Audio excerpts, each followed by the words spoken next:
There. I beat you around the backyard. You don't think I would really try?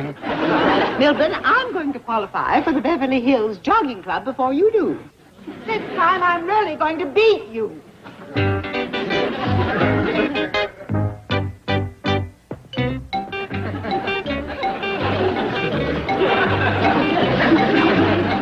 Oh, he's gone mad.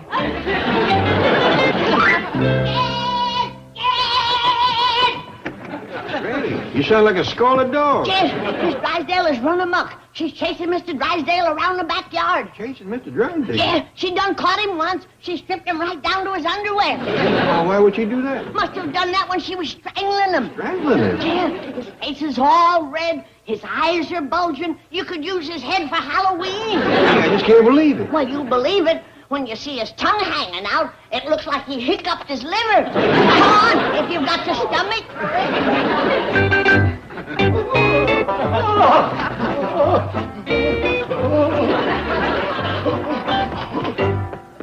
Always thinking of yourself, Milburn. Why couldn't you collapse on the walk? You know those grass stains won't come out. You're all heart, Margaret. Oh, I've got a cramp in my muscle. What muscle? You've got a spasm in your flab. Margaret, you're killing me.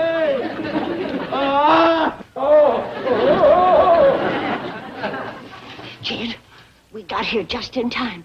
She's going to grab that other leg of his and make a wishbone out of him. Maybe it's some sort of a game, Granny. Well, if it is, there's going to be an undertaker keeping score. I'm going over there. Granny, if Mr. Drysdale ever found out that we seen this, he'd never be able to hold up his head again. Well, if we don't stop her, he ain't going to have no head to hold up. Come on, Granny.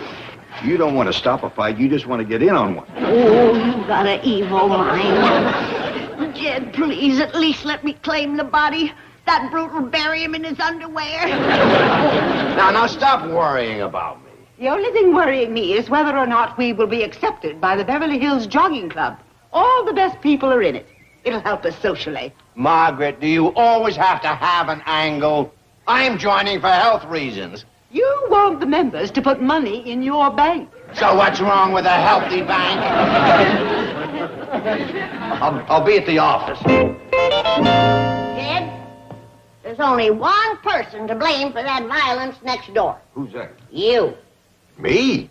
You stopped me from scrapping with Miss Drysdale. You didn't see her acting up like this when I was whooping her regular. Granny. Spare the rod and spoil the neighbor. And this is just the start. Whooping a man is heady stuff. First her husband, then it'll be the postman, the garbage man, the newspaper boy. Granny, I still got a feeling we don't know all the facts. Well, I know one fact. We is getting Ellie Mae and Jethro out of this neighborhood. Here I am over here setting an example of meekness and kindness and Christian forbearance, and that husband beating hussy over there tearing down everything I'm doing over here. Oh, ow! Granny, you get any meeker, you're going to break some bones. Don't make jokes. Oh, Granny! Oh, here comes the sweet darling now. Auntie Jethro! It's too late, Jed. She's done been bit by the beaten bug. You beat Jethro? All the way to the airport and back. Beat him bad. Don't blame her, boy. The sins of the neighbors have been visited unto the children, even unto their underwear. What's she talking about, Uncle Jed? She thinks Ellie tore your clothes off and give you a beat. Beat? We ain't been fighting, Granny. We've been jogging. Did you hear that, Jed? They've been jogging. Oh, that my grandchildren should ever come to this. Oh, what's jogging? Hey, jogging ain't nothing but running. Running? Yeah, it's good for you, too. Movie stars and everybody's doing it. Mr. Drysdale's even joining a jogging club. Ellie and me's getting one up ourselves. She's going to wear an outfit just like mine. You mean Mr. Drysdale goes jogging in an outfit just like yours? Yes, sir. Ain't you seen him in his backyard? Oh, yeah, we've seen him all right. You satisfied now, Granny? No, I ain't. He's too old for that nonsense. Granny, it's for your health. Well, Mr. Drysdale says it lowers your cholesterol. That's cholesterol. Lowered his till it was dragging. Just be happy Mr. Drysdale finally found something to get his mind off of money. Oh, this idiotic jogging business is going to get me $30 million. $30 million? Chief, that's ridiculous. What does the name Jason Detweiler mean to you? $30 million. And he's president of the Beverly Hills Jogging Club. He's one of these physical fitness nuts. So? So this is my big chance to grab off that $30 million account. I happen to know his own banker, Carl Wagner, will not go jogging with him. You also happen to know that Mr. Wagner's 84 years old and has to walk with a cane. Isn't it beautiful? Chief, I hope you choke on that $30 million. Oh, what a way to go. Fortunately, justice will prevail. In order to join a jogging club, you must have a doctor's statement saying that you are physically fit. With your freaky up and down blood pressure, you'll never get one. That's all you know. I have one right here. Just sign. Me? Just scribble your name above where it says MD. But I am not a doctor. But no one's ever been able to read a doctor's handwriting. Just sign. Chief, I absolutely refuse. Okay. I know a brain surgeon who'll sign it. What brain surgeon? Jethro.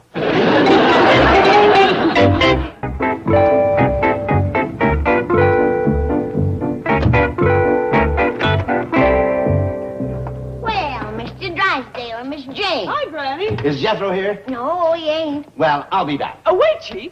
You're in luck. Granny here is a real doctor.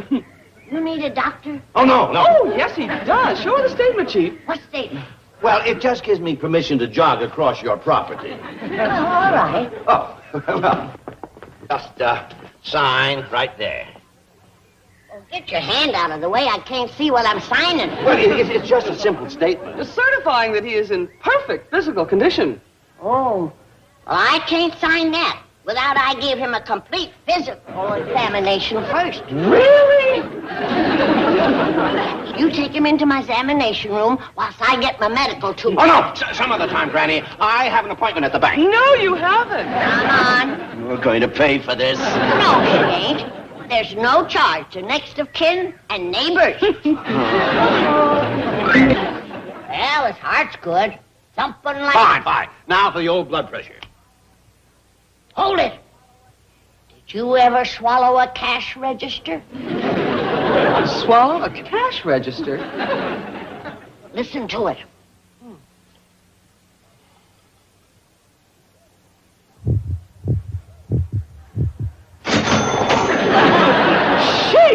You could put a nickel in his mouth, pull his ears, and play him for a slot machine. Granny just having fun with you.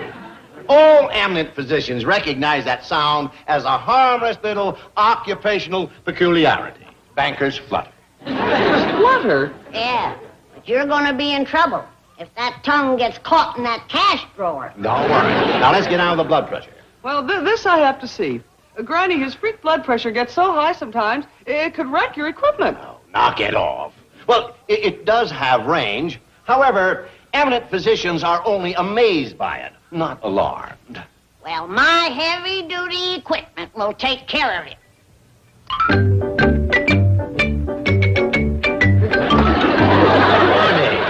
That's a tire pump and a tire gauge. Perhaps you have tired blood.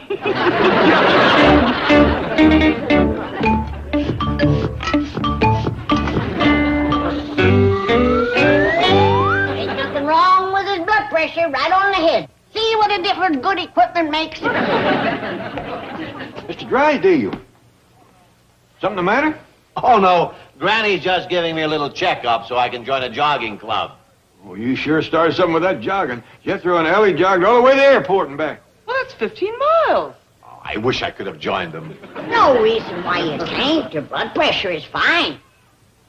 Ah! Look at it! It's done jumped up 40 pounds. Go get my jar of leeches, Jed. I gotta bleed them. Oh, no, Granny. With my kind of blood pressure, bleeding me with leeches won't help. They'll have to do. I ain't got no vampire bats. Jed, wait! What's the matter? It's back down to normal. I told you, Granny. Granny, you better give that machine back to the filling station. It's a precision instrument. It can measure a mosquito's... Ah! Here it goes again. Ed, get the jumbo leeches, the bulls. Granny, please. Save your strength. You ain't got but a few seconds. Any last words you want to give to your poor, brutal widow? Granny, it's not that bad. Not that bad. Look at the... Jed, What's the matter now? it's normal again. Jed, stay right where you are. I got the answer. You know what your trouble is? You is allergic to Jed Clampett. What? You is allergic to Jed Clampett. Jed is over yonder. Your blood pressure is normal. But when he's over here, apoplexy. Oh, no. No, yeah. Jed, you have got to stay away from Mr. Drysdale. Well, sure. Do anything I can. Would you like for me to take my money out of your bank, Mr. Drysdale? Oh, no. I love you. I love you. You can bank my mail. Ain't that sweet? I hate to break up such a beautiful friendship. Wait. The same thing has happened when his insurance doctors examined him at the bank. Granny, I think you have solved a mystery that has baffled the medical world for years. Mr. Clampett, are you carrying what you call your walking around money? You mean this? Put it back, Jed. Put it back. Look at that thing. It's going to explode. That helps? That's done it. You see, Granny, he's not allergic to Mr. Clampett. He just becomes overly excited by a proximity to large sums of money. Really, Miss Hathaway? Are you presuming to explain bodily reactions to Dr. Daisy after the brilliant discovery she has just made? Yeah. You gonna be all right, Granny? Oh, of course. That up and down blood pressure is what us doctors call the banker's bounce. Good, good. Now you can sign my medical statement for the Joggers Club. No, better make out my own statement. You ain't no run-of-the-mill case, you know. But, Granny... I'll get it. Granny, do you really think it's all right for the chief to jog? Yeah, but I ain't gonna lie for him. I, Dr. Daisy Moses, have examined this man and found him in unbelievable shape. Granny, you're wonderful. I think the word is tactful. Mr. Drysdale, that was your bank calling. They said there's a Mr. Detweiler on his way over here to see you. Oh, Mr. Detweiler, he's president of the Beverly Hills Jogging Club.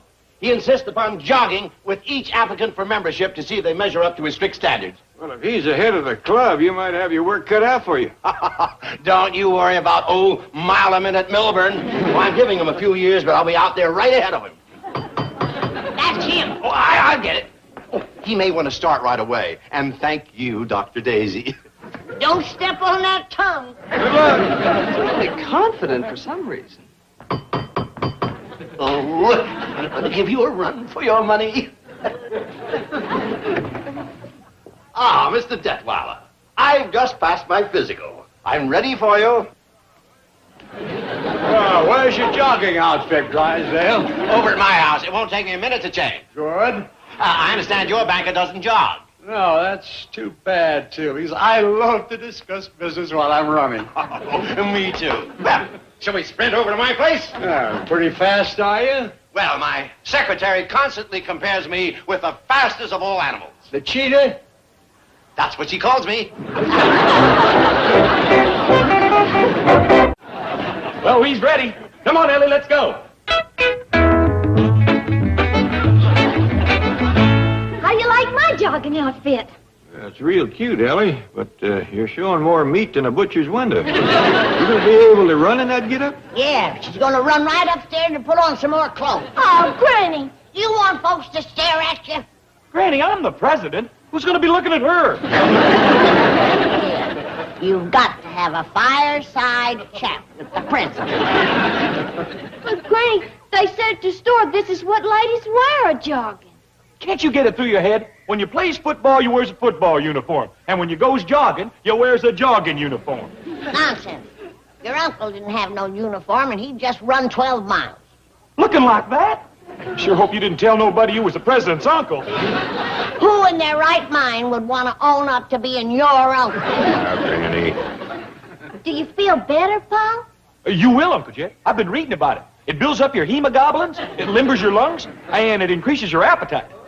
That's all we need. Food getting short all over the world, and Mighty Mouth increasing his appetite.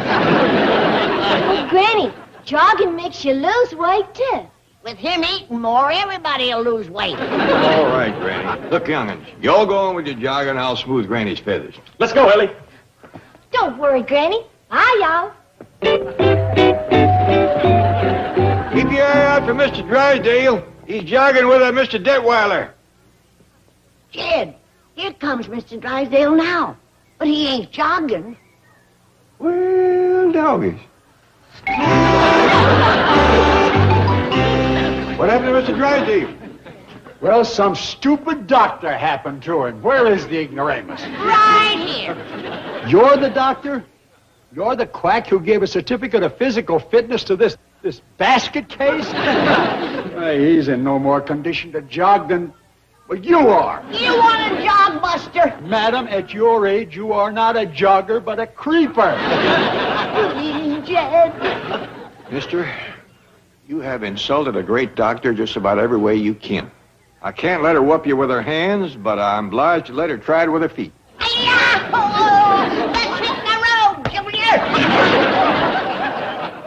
I feel it only fair to warn you that I used to run cross-country for Pennsylvania teachers. Oh, a woman chaser, huh? I was referring to intercollegiate competition. We used to run for miles and miles, through woods, across streams, over fences. Sounds like the kind of running Granny used to do back in the hills. Yeah. How would you like to try a little follow the leader? Madam, you could never follow me. You try following me. But you're not even wearing jogging shorts. Considering the competition, these will do.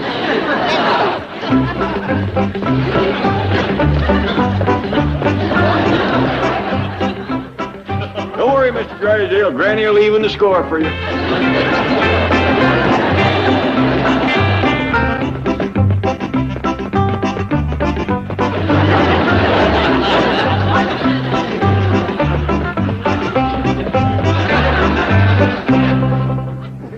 But Granny can't get me into that jogging club. Well, if getting into a club is all it's worrying you, you can join Jethro. Oh, no. No. The Beverly Hills Jogging Club is composed of financiers, tycoons, industrial giants. Well, they can join, too. Jethro will take anybody.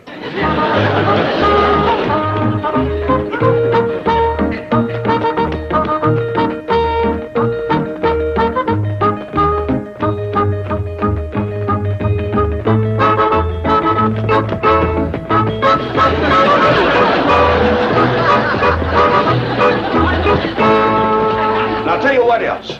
I see Miss Drysdale out in your backyard. We'll get her in the jogging club, too. Oh, she'll cry when I tell I'm her. glad to do it. I'll tell you what else we're going to do. Jethro's going to put across everybody's chest, sponsored by the Commerce Bank of Beverly Hills. Oh, no. Oh, that's too much, really. I don't deserve to be in the club. Well, all right, but... Uncle Jed! Hey, Paul. Well, what's all this? Uncle Jed! Let's quit the Beverly Hills Club and join ours. They seen us jogging. Started following us for some reason. I wonder why they done that. Do you know who these men are? There's William Woodson, the steel tycoon, and Jonathan Pierce, the real estate man. I told you they'd take anybody. Howdy. Excuse me, Mr. Clampett. Gentlemen, we're delighted that you want to join our club, but it is my duty as treasurer to inform you that we have a rather steep initiation fee. However, it can be financed at the Commerce... Hold it a second. I think here comes another member.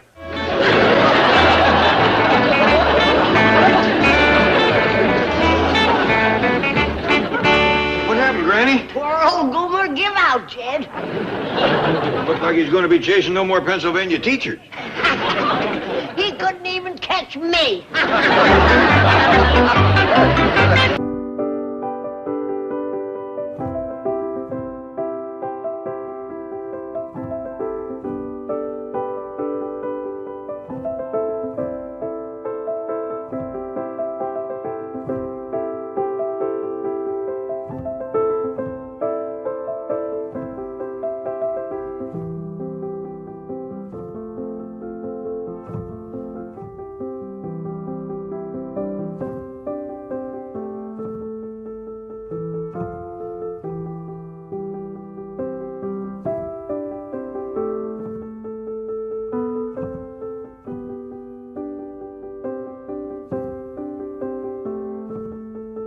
Well, Jed, spring wouldn't be spring unless I whomped up a good big pot of collards and side meat. You got wild onions in there? Just like back home. I hope you're going to have plenty of cornbread to crumble in the pot liquor. Oh, you betcha. That reminds me, I better go stir it up.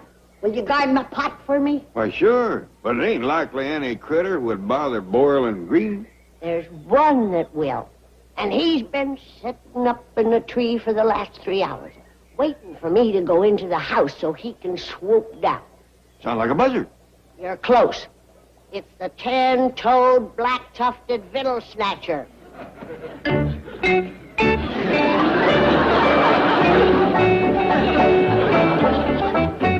Here's your water, Granny. Oh, thank you, darling. Just pour it in the pot. Come on down from there, Jethro. Can't hear you, Uncle Jed. I got chores for you. I didn't hear that neither. Well, I got a trick that'll get him down. Well, good. Go to it. Jed, let's have a sociable this evening like we used to have back home in the hills when I cooked my spring collards. Good idea, Granny. I'll invite some neighbors in. Back home, we didn't have to invite them. That's the truth, especially the ones that live downwind. Here comes Jethro. He bounced right back up. Twice. Don't look like he's hurt. Ah, he's fine. You know what Ellie done to me? Yeah, she tricked you out of the tree. Some trick. She threw me 40 feet on my head. Well, you can fill in the hole later. Right now, we got to get ready for the Spring Eating Festival. Hot dog. I'm cooking 4 bushels of greens, a peck of wild onions, and 20 pounds of fatback. We're hoping some neighbors will drop in. Neighbors? That ain't hardly enough for me. I mean, us. Granny, you reckon I could have a little helping to hold me till supper? Well, all right, boy. Go fetch a plate. Here, just fill this.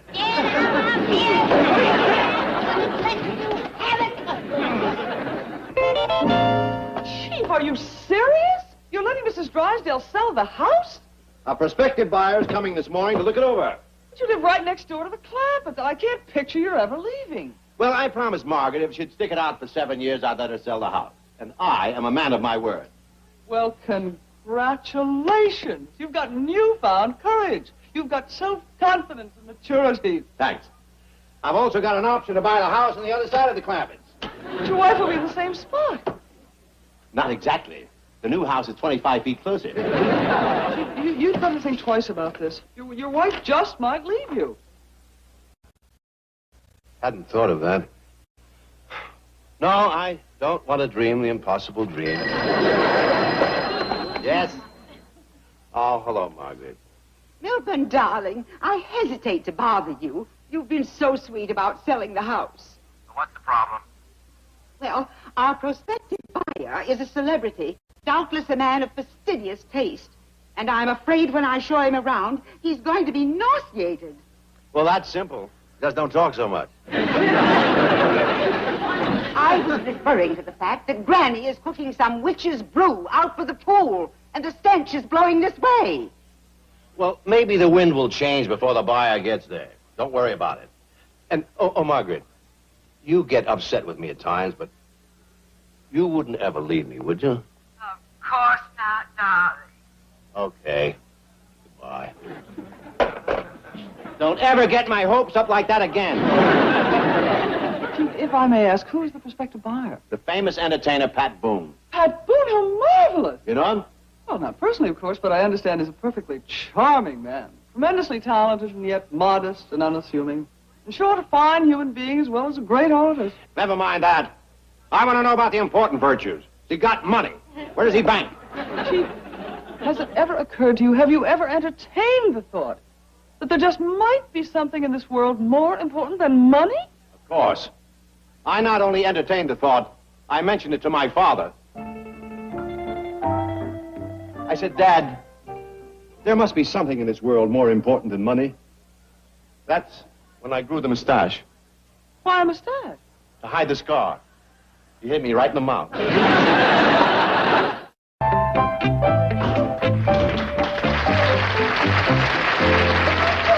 Welcome,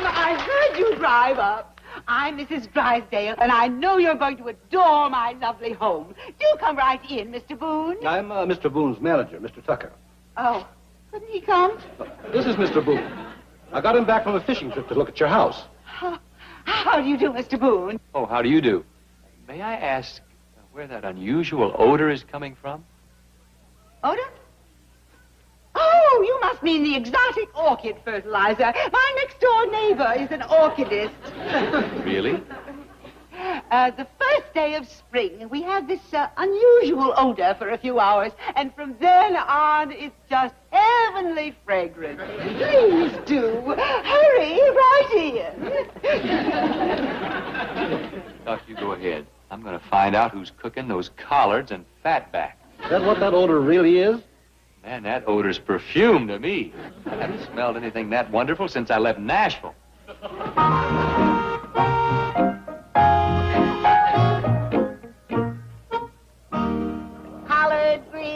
Collard greens, good old collard greens, cornbread and fat, good old collard greens.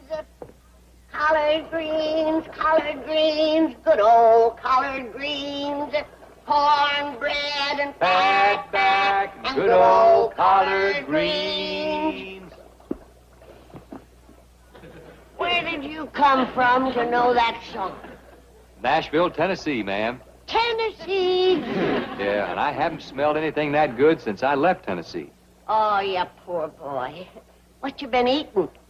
Oh, steak mainly, lobster, prime rib, shrimp. Well, I reckon when you get hungry enough, you can eat anything. What's your name, son? Pat Boone, ma'am. Mine's Granny Moses. Maybe you'd heard about my doctors. You're a doctor? Probably the most famous betwixt Bug Tussle and Springfield. Springfield? Did you ever know Red Foley? Did I know Red Foley? He never missed a spring that he didn't come to our house for collards and fatback. Ha ha, that's great. How long you been here in California? 7 years. When did you leave Tennessee? Oh, 15 years ago. What you been doing all that time? Singing, mainly. Oh. No steady work, huh? Well, who's this young fella? His name is Pat Boone, Jed. Smell my collards cooking and come a-running. Oh, glad to have you, son. Where are you from? Tennessee. By doggies, I've known Granny's collars to pull him in from a long way off, but this is a new record. He was in the neighborhood when he smelled them, Jed. I figured as much, Granny. Excuse me. Would you like to stir? Oh, I'd love to. He's a drifter, Jed. Left home 15 years ago and ain't had a steady job since. Ain't had a decent meal neither, poor boy. Well, let's offer to take him in. Maybe we can help him get work. Good. Son, we got a fine big house here with plenty of room. We'd be pleased to have you stay with us. Oh, I sure do thank you, but I've got a place to stay. Now, don't be proud, Pat. Sleeping in freight yards can be dangerous. I promise you, I'm not sleeping in freight yards. Well, then, how about dropping around about sundown and having some collards and fatback with us? Now, that I would purely love. You like cornbread and pot liquor? Does a possum like persimmons? Speaking of possum, Granny's going to bake a few for tonight. With sweet taters. Oh, now you're making me homesick. Well, see you tonight. Listen, how can I thank you folks? You got a guitar? Sure. Good. Fetch it along this evening and you can sing for your supper. Oh, you play and sing, do you? That's how I've been making my living. Well, as long as you enjoy it. Money and everything. Speaking of money, I reckon you could use a little. Oh, no, thanks. I'll be all right. Oh, don't be bashful. I've been broke myself. I know what it's like. Oh, you're early, Mr. Policeman. We ain't gonna be eating till sundown. You can't build an open fire in Beverly Hills. Oh, sure you can. All you need is seasoned wood. No, what I mean it... Wait a minute, aren't you Pat Boone? Oh, well... Well, sure you are. I've got your latest record. Boy's got a record, has he? Well, sure, a bunch of them. Haven't you seen his pictures? No, we don't get down to the post office much. Please don't arrest him, Mr. Policeman. He's a good boy. He just fell on hard times. I'll vouch for that. Is this really on the level? They don't know who you are? That's right, officer, and I'd like to keep it that way. Couldn't you parole him to us? We'll help him. How about if he give up singing and playing and takes an honest job? Thanks, Granny, but I'm just going to go along quietly with the officer. Well, will we see tonight? Oh, I'll be here. Nothing can stop me. Don't bust out of jail, Pat. Even Granny's collars ain't worth that. I'll smuggle your mess to the jail. There'll be a file in the fat back. I hope they don't lock him up, Kid. I reckon it goes hard on you once you got a record. And him with his picture in the post office. Yeah, we'll look after him. Yes, he's right here. Mr. Clampett for you, Chief. Oh, Mr. Clampett, what can I do for you? Well, first off, we'd like to invite you and Miss Jean to come by this evening for collard greens and fatback. Oh, wonderful, wonderful. Yes, we'd love it. What's flatback? It's fatback. Oh. What's fatback? Meat? Oh, yes, Mr. Clampett. I was just explaining to Miss Hathaway what fatback was. Yes, we'll be there. Good. We're going to have a little entertainment, too. A boy by the name of Pat Boone. Pat Boone? I know you never heard of him. He's from back in our part of the country. He happened to smell Granny's collards a cooking, and he come a-running. Oh, he likes collards, does he? He's just crazy about him. We all been hitting it off real good. Well, fine. We'll be looking for you. Bye. Oh, this is beautiful. Pat Boone met the Clampetts and loves them. And Granny's victuals. Really? Yes, he's a collard addict. Now he'll give me anything for my house. I'll call Margaret and tell her to raise the price to $250,000. Now, why, give her the pleasure. This is the kind of thing I do so well. Plucking a pigeon. Well, Mr. Tucker, I'm sure you'll agree that this is a delightful home and well worth $200,000. Well, of course, that will be up to Mr. Boone. Where is he, by the way? He went next door. Oh, no. Mr. Tucker, I'm going to give you the opportunity to be a big hero in the eyes of your client. Let's say $100,000. I'm sure Mr. Boone will be pleased to hear that. Why did he go next door? To investigate that odor. Oh, dear. They would have to fertilize their orchids today. Let's say $50,000. Mr. Boone didn't think it was orchid fertilizer. He thought someone was cooking collard greens in the fatback. $25,000, and I'll throw in all the furniture. But Mrs. Drysdale. 10. Sign here. Free, we're free. I've sold the house. Oh, Margaret, you should have waited for me. I could have got a... You got $1 million? Look again, dear. Don't tell me you sold this place for $100,000. No, look again. 10? Oh, no wonder you were yelling, free, free. Oh, we take a little loss. It's worth it to get away from Granny's vile concoctions.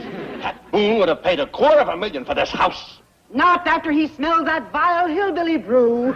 He loves it. He's a hillbilly himself. You just blew $240,000. Now, if you wish to continue this conversation, please lower your voice. Is this low enough? Much better. Can you hear me? Yes. But smile. How's this? Fine. Now, what do you wish to say? I'm going to strangle you. Hairtie Me's ready. Is Mr. Boone here yet? Ellie Mae, you ain't bringing that varmint to the Collard Festival. Oh, Granny, he just loves your biscuits and sorghum. Ellie, honey, a bear makes a poor chaperone. Mr. Boone is liable to get the idea that we don't trust him with you. There he is. Quick, hide the bear. Granny, you don't quick hide a 500-pound bear. Well, Miss Jane. Mine time for the Collard Festival? You bet you are. Granny? Ellie? Fairchild? Where's Mr. and Mrs. Drysdale? Oh, they'll be delayed. They're having a little contretemps. Well, they hadn't ought to eat before they come. Let 'em eat, Jed. Betwixt Miss Drysdale and Jethro, there won't be enough for the moon boy. Yeah, and he's liable to be hungry. They don't feed him too good in jail. Are you by any chance referring to Pat Boone? You know him, do you? Well, not personally, but I've seen his pictures. And you know he's got a record. Well, he has many records. Yeah, that's what the policeman said when he took him away. I still say he ain't a bad boy. He just got roving feet. I wonder if he's any kin to Daniel Boone. Well, as a matter of fact, Pat Boone is a direct descendant of Daniel Boone. There you are, Granny. The boy come by it honest. Old Daniel sure had wandering ways. Is it possible you don't know that Pat Boone is famous? I reckon he is. With his picture in every post office and his record in every police station. Jed, Granny? Oh, hi, Miss Jane. Jethro. Folks is commencing to gather out by the cement pond. Come on, let's go. What about that bear? Well, Granny, if he's kin to Daniel Boone, he won't be scared of no bear. The girl's right, Granny. Come on, let's go. Now remember, Tuck, these folks think I'm just sort of a singing hobo, and I like it that way. You mean you're going to sing for nothing? Don't worry, you're going to get your 10% of my collards and fat back. Some deal. Hey, speaking of deals, did you tell Drysdale we're not going to hold him to that $10,000 price? I'll tell him when he gets here. You'll worry. Let him. I read the fine print on that agreement. With the interest he charges, he could still get $200,000 for that house.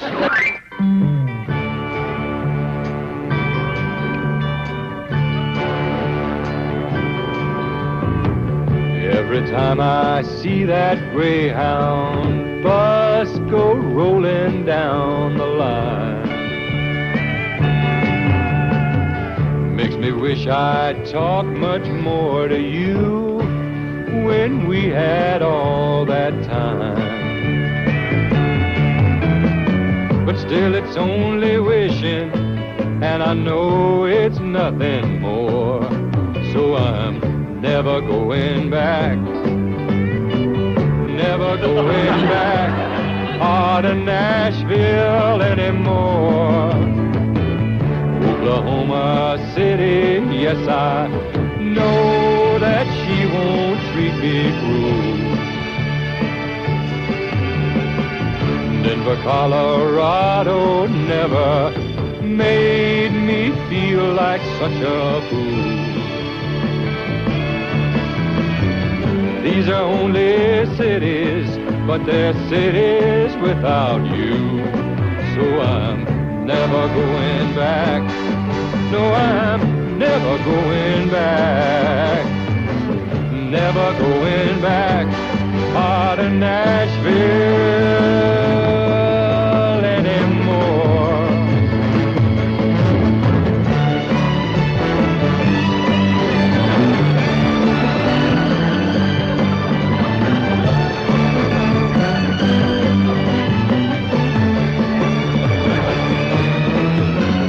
These are only cities, but they're cities without you. So I'm never going back. No, I'm never going back. Oh, I'm never going back to Nashville anymore. Oh, no. You in Nashville seen the last of me, honey. I may go on down to Chattanooga, walk up there on Lookout Mountain, take a look, but I ain't gonna see you. I may come on into Fayetteville, Shelbyville, maybe even Pegram, drop off in Madison, but I ain't crossing that Davidson County line no more.